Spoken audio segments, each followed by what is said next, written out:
ఉత్తరాంధ్రలో హాట్ నియోజకవర్గం భీమిలి. ఇక్కడ ఎప్పుడు రాజకీయాలు హాట్ గానే సాగుతాయి. టీడీపీ ఆవిర్భావం నుంచి 2024 వరకు ఇక్కడ ఆ పార్టీ హవా నడిచింది. దానికి బ్రేకులు వేశారు రాజశేఖర్ రెడ్డి. 2004లో ఇక్కడ కాంగ్రెస్ అభ్యర్థి గెలిచారు. 9లో ప్రజారాజ్యం పార్టీ ద్వారా అవంతి శ్రీనివాసరావు గెలుపొందారు. 14లో టీడీపీ అభ్యర్థిగా గంటా శ్రీనివాసరావు ఇక్కడ నుంచి విజయం సాధించారు. 19లో వైసీపీ తరపున అవంతి శ్రీనివాస్ గెలిచారు.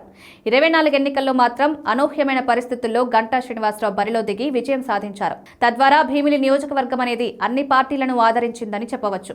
వైసీపీ ఆవిర్భావం తర్వాత 3 సార్లు ఎన్నికలు జరిగాయి. అందులో ఒకసారి మాత్రమే ఆ పార్టీ గెలిచింది.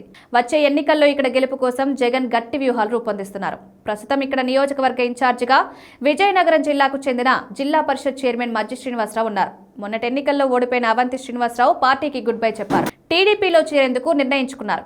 అందుకే ఇక్కడ ఉత్తరాంధ్రలో బలమైన నేతగా గుర్తింపు పొందిన మజ్జి శ్రీనివాసరావును ఇన్ఛార్జిగా నియమించారు జగన్. ముందుగా ఆయన పార్టీని గాడిలో పెట్టే ప్రయత్నం చేస్తున్నారు. వచ్చే ఎన్నికల నాటికి వైసీపీని బలమైన శక్తిగా తీర్చిదిద్దేందుకు ముమ్మర ప్రయత్నాలే చేస్తున్నారు. భీమిలిలో కాపు సామాజిక వర్గం ప్రాధాన్యం ఎక్కువ. అందుకే ఇక్కడ ఎక్కువ మంది ఆ సామాజిక వర్గం నేతలు ఎమ్మెల్యేగా ఎన్నికవుతున్నారు. ఆ ఆలోచనతోనే జగన్ ఇక్కడ బొత్స మేనల్లుడు మజ్జి శ్రీనివాసరావుకు బాధ్యతలు కట్టబెట్టారు. విజయనగరం జిల్లాకు అతి దగ్గరగా ఉంటుంది ఈ నియోజకవర్గం. అయితే ప్రస్తుతం గంటా శ్రీనివాసరావు టీడీపీ ఎమ్మెల్యేగా ఉన్నారు. ఆయన వచ్చే ఎన్నికల్లో పక్కకు తప్పుకొని కుమారుడికి టికెట్ ఇప్పించుకునే ప్రయత్నంలో ఉన్నారు. గంటా శ్రీనివాసరావు ఆలోచన చంద్రబాబుకు తెలుసు.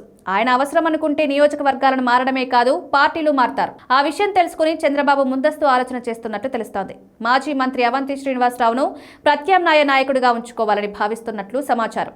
వచ్చే ఎన్నికల్లో భీమిలి అసెంబ్లీ స్థానం జనసేన కోరుతుందని ప్రచారం సాగుతోంది. 2019 ఎన్నికల్లో జనసేనకు ఇక్కడ 11% ఓట్లొచ్చాయి. అప్పట్లో త్రిముఖ పోటీలో వైసీపీ గెలుపుకు అదే దోహదపడింది.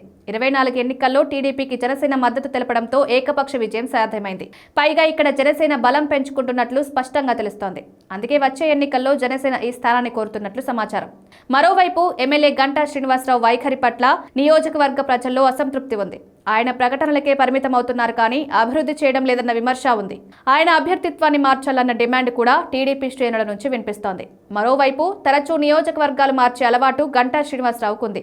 ఈ నేపథ్యంలో భీమిలి సీటుపై ఎంపీ శ్రీభరత్ కన్నేసినట్లు ప్రచారం నడుస్తోంది. ఒకవేళ అదే జరిగితే మాత్రం టీడీపీలో 3 వర్గాలు ఖాయం. ఓ వర్గానికి గంటా, మరో వర్గానికి అవంతి, ఇంకో వర్గానికి శ్రీభరత్ నాయకత్వం వహిస్తున్నట్లు ప్రచారం నడుస్తోంది. మధ్యలో జనసేన సైతం తన ప్రయత్నాలు ముమ్మరం చేస్తున్నట్లు సమాచారం.